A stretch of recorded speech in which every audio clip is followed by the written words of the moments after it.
Learn to be super successful. Subscribe to my channel, meathead. And push comes to shove, even the wokers will step on their buddy for more money. And that's difficult for some people to understand.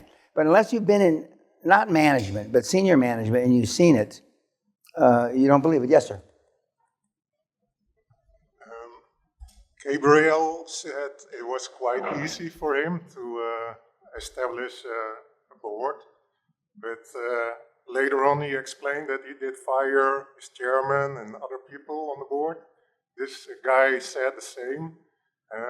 Can you say something about how to find the right people? I said the first night, the boards are in transition. I say that on the YouTube 25,000 times.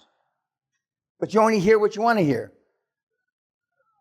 Most of you, a few of you have gotten chairman, a few have built boards, and they're all fucked up.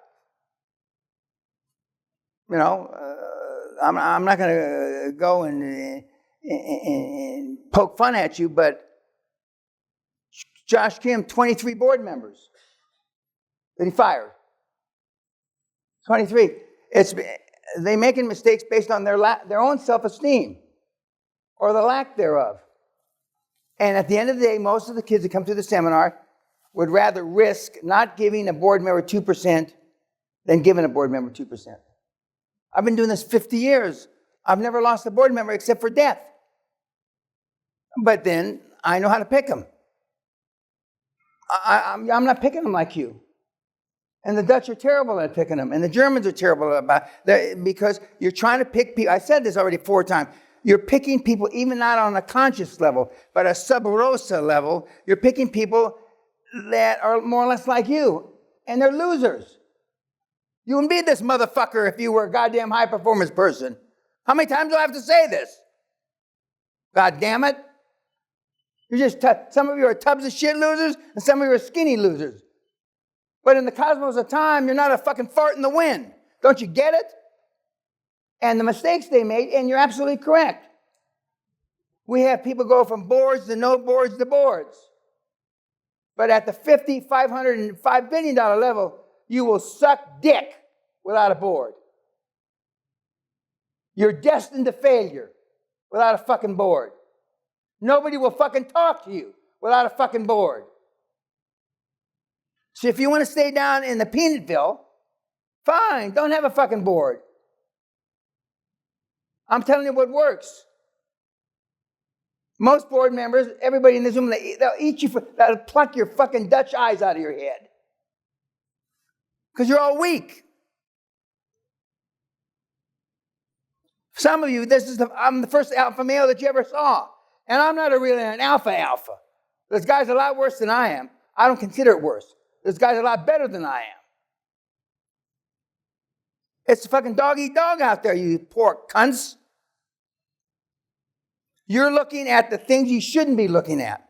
It's like that other Dutch moron that asked the pig fucker where his office was. Remember? It's toilet. You don't need business cards. You don't need fucking website. All you need is a pair of balls.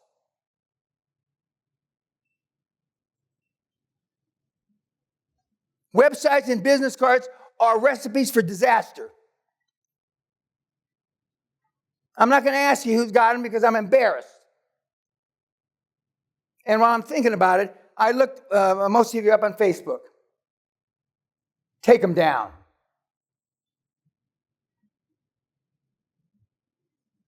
Nobody needs a fucking Facebook account. Especially the shit that you put on there. Fucking embarrassing. The only thing you need is link fuck.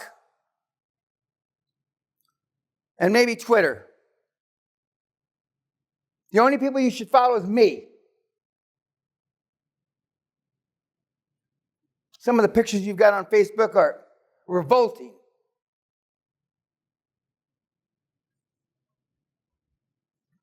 What do you think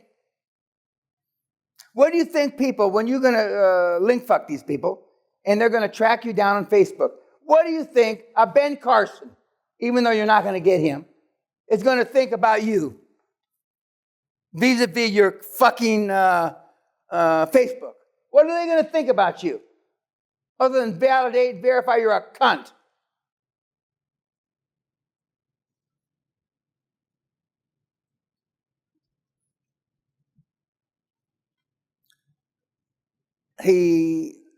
That group was great because, not just because we had the most successful dental guy in the country here, which I'm chairman of his company, full disclosure, but we had Gabriel and Belgian Waffle, who thought he was hot shit till he met Gabriel, and there was a lot of, I don't like to use the word synergy because it's overused. We had a lot of positive shit, and that's, somebody asked me about the hardcore, and that's what comes out of it. What comes out of it? I don't teach you how to analyze deals here. One, it's not important. I know you won't believe that. You just won't until you get out there. But it's like you don't know what a dangling participle is. It's not important. You spend all your time on the wrong things. Not all. That's a Peña exaggeration. Most of your time on the wrong things. Otherwise, you wouldn't be sitting here.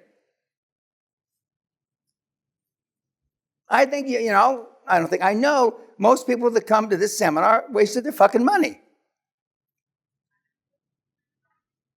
Because we don't teach you how to pull the fucking trigger here. We don't teach you how to put a cap in their ass.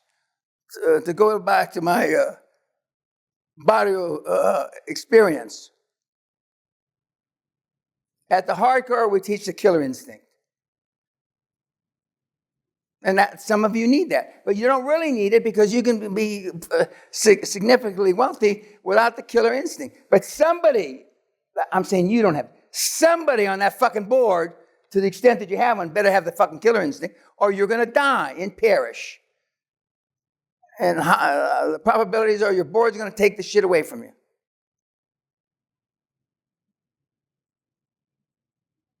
Comments about his parents hate me because he didn't finish his master's. I have a slew of kids. Parents hate me because they dropped out of medical school. We got a slew, I've had kids drop out of high school. Carlin's son, you don't need that shit. You're an assassin already at 14. I saw him with these two fucking eyes control a good portion of the seminar group at 14. I told his dad, which his chest grew about 3 inches. Well, I mean, he's a chip off somebody's block. I don't know if it's you, Graham, but goddamn, the kid's an assassin.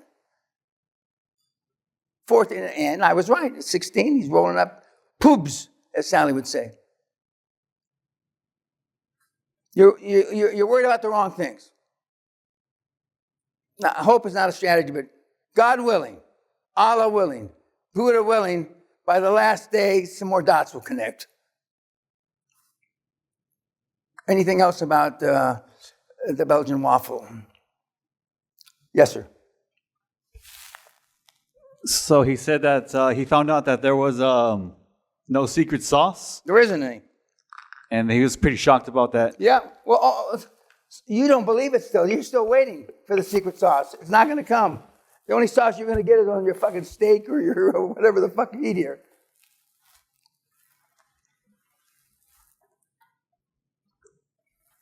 Can you elaborate on... Can you speak up a little, please? Yeah, can you elaborate? See how I don't yell at her?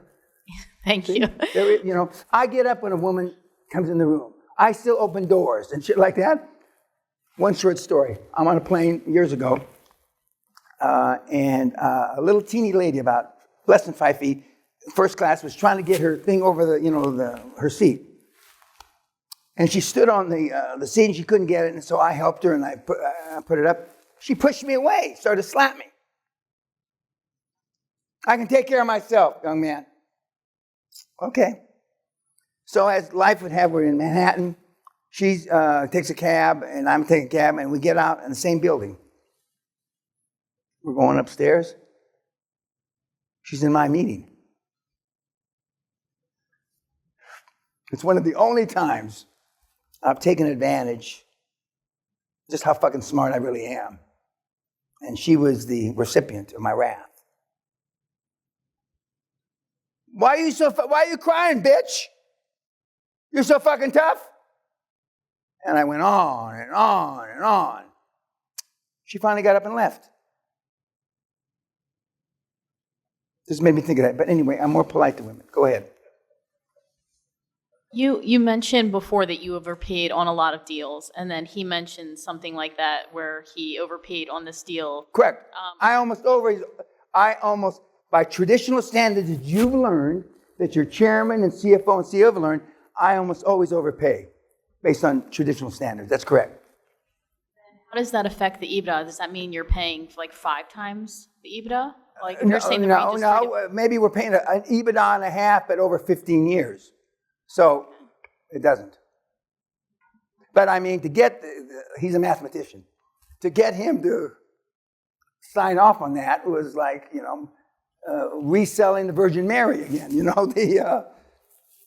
But I mean, most of the traditional benchmarks that you've learned, and more importantly, I'm assuming I'm going to flip all of you, but it's going to play hell flipping the board.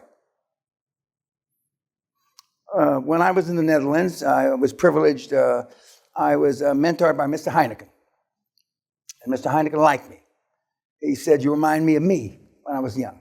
And Mr. Heineken, he's dead now, his daughter runs the organization, who I only met when she was a little girl. And he's a ball buster. Ruthless. And he sponsored me in the Amstel Club, the Amstel Hotel. And that's why I taught at Nyenrode, Erasmus, and various Dutch universities, because Heineken called up. I mean, there was no interviewing, no nothing. And I'm teaching next month. But he was ruthless. And he wasn't nicer to females, but it made me think of it, that, I mean, somebody's got to be ruthless. Or you're going to take a lot longer doing this than you want to. And then you're going to cry and piss and moan that QLA didn't work. And you don't all have to be an alpha male, but you got to have somebody on the board that can, a scrapper. Otherwise, they're going to take all the shit away from you, because you're not going to have a $20 billion balance sheet behind you.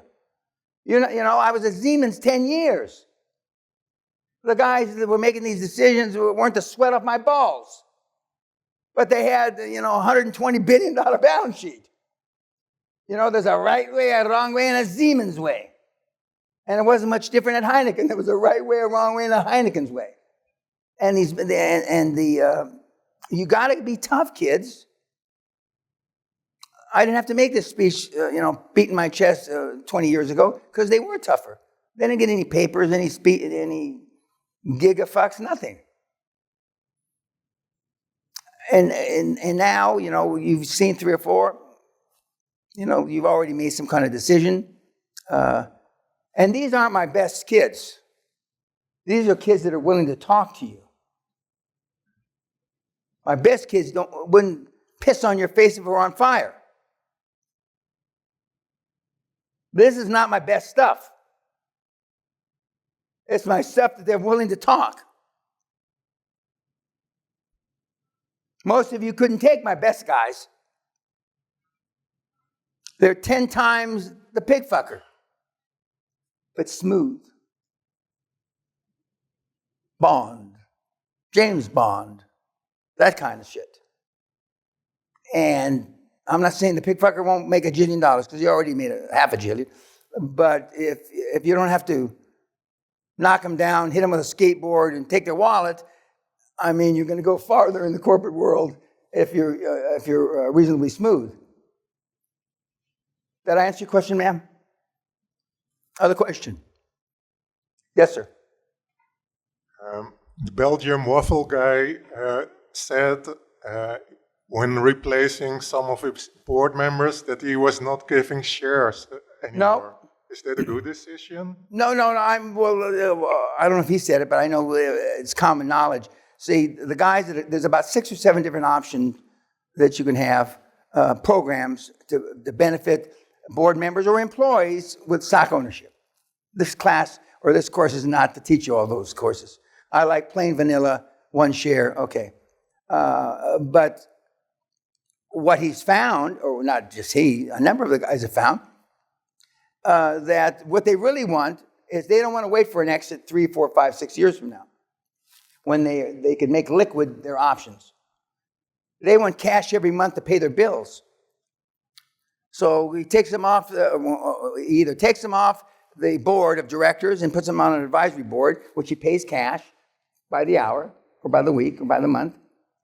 Or when he takes them off the board and he replaces them with other board members, they're advisory board members, and they have some sort of compensation scheme to get paid.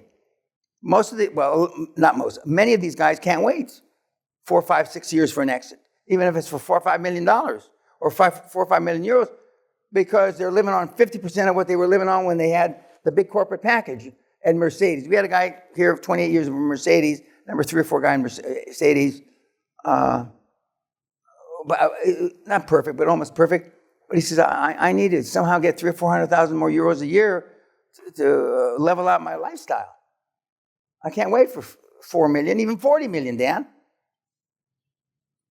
Now, I understand that. I haven't been in that particular a long time, but I understand that. I mean, some of the guys that are retiring have got still 3 kids in university.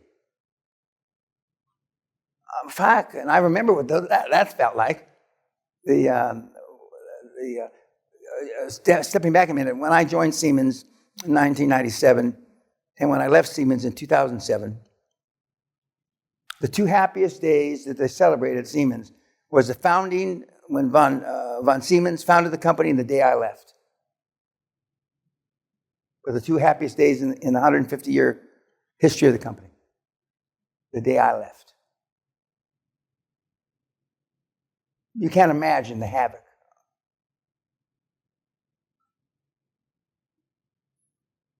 But, so the guys that he's, not just him, some of the other guys, they're paying him. And they're buying back the shares. I think you heard, not the pigfucker, but the Belgian waffle say he bought back somebody for 50 grand, or when on paper the stock is worth $1.3 million. That wouldn't be me. Maybe you, because 50 grand is the difference to pay your rent the next 8 months or something like that. You never know exactly where everybody stands financially, and on top of that, the emotional chasm makes it even more difficult. And nobody is, 100% truthful. Not one of my favorite stories because it's a good story. The guy that fell to shit when his 9-year-old daughter got pregnant. His life ended. He went from the ultra penthouse to the fucking ultra shithouse. His whole life was turned upside down.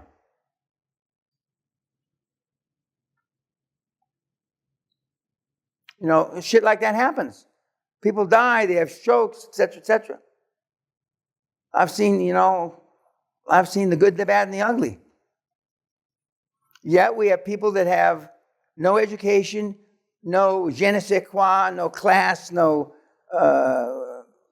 whatever, make jillions. Make jillions. And you're going to see some of them, again, these are the guys that are willing to talk to you. I'm happy that Jason Nagy's going to talk in the next couple of days.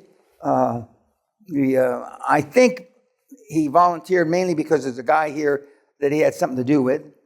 He's not bragging about, and since the guy hasn't mentioned it, I'm not going to mention it yet. And Anelli, who you've heard them allude to, he's the big kahuna. Black Anelli, and where he runs in gun convoys to get to his meetings. But we've got all kinds. We've had nuns through here, priests, shaman. Oh, we had a shaman here about a year ago. 36 years old. He looked like in the kung fu movies, the shaman, the guys that he never drank, he never smoked, and he never wore a pair of shoes, he never wore a suit. And you could hear his shoes squeak from the castle to here. and on a one-on-one. And I said, well, he worked 3 summers on a fishing boat to save the money to come here. 3 summers. And he was a 10th degree this, 11th degree that, a 6th degree this, and he could, stand, do a handstand on his fingers and all kind of shit. Okay, he had no fat, 3, 4, 5%. No, he had no fat, and he ate about 2 spoonfuls, nothing. Food's overrated. Didn't like the water. But when we talked, I said, what are you going to do? He says, well, I have 300, I'm paraphrasing it. I have 300 brothers that I'm going to go back and train for the next few years. Because we can't exist as an order much longer without income. Because one thing the woke has not increased is our revenue. Wokeness has decreased our revenue dramatically. So he's going to go out there and train these 300. And even though I don't give seminars outside anymore, I'm thinking about, next year to go and do a deal for him. Not for all the physical exertion, all that other horse shit, but so we have all kinds of people that need money for different reasons. That's one of the more noble reasons it's come through. Most of your reasons are horse shit. You fucked your life up, and now you want to try to make it right. That's basically everybody in this room. There's no nobility in here. And if I'm the closest to nobility in here, the world is fucked. So the shaman. And we've had, some, high and powerful religious people. But I treat everybody the same. If our daughter was sitting here, she'd say, Daddy treats everybody the same, like shit. But my programs worked a lot better than yours. I have never spent money on Valentine's Day, Christmas, Hanukkah, birthdays, whatever all those things that you have, birthday cards, ever. How's your program worked out? I know how it's worked out. Who prays the most on the planet? Poor people. Right? You're smiling, but you know I'm right. Poor people. And if Elon Musk and the 6 or 7 or 8 guys that are worth 50 or 200 billion, 1 or 2, they could solve poverty tomorrow morning. Everybody write a check. They start at $5 billion each, but it would take time to administer the money, not give it. Administer, they could raise $300 or $400 billion like that. Why don't they?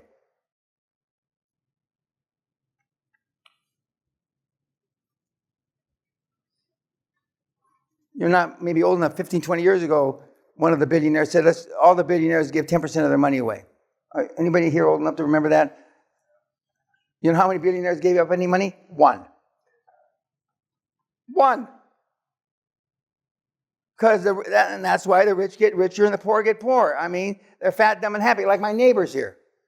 Nobody gives it. They don't know there's ever been a recession here in the last 300 years. Because they're fat, dumb, and happy. What Brexit? What the fuck's Brexit?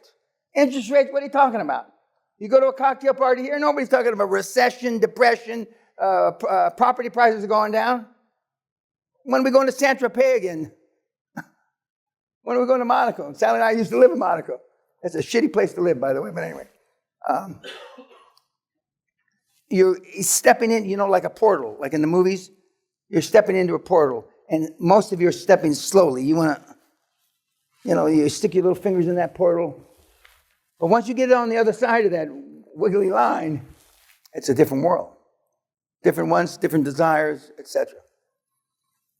Tonight's steak night, I think. And we're eating in there. Oh, it's not steak night tonight? Okay, shows you what I know.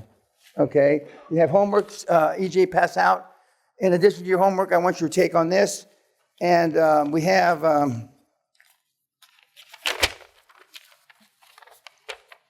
Mr. Field. Who's that? Okay, Mr. Field, I would like you to expand, more is better, on your homework. Okay? Now, you look brighter than this. Did you come with him? Oh, well, maybe that's why it's so short, but anyway. Because he doesn't look brighter, but anyway, you do. Okay. Fuck you, YouTube.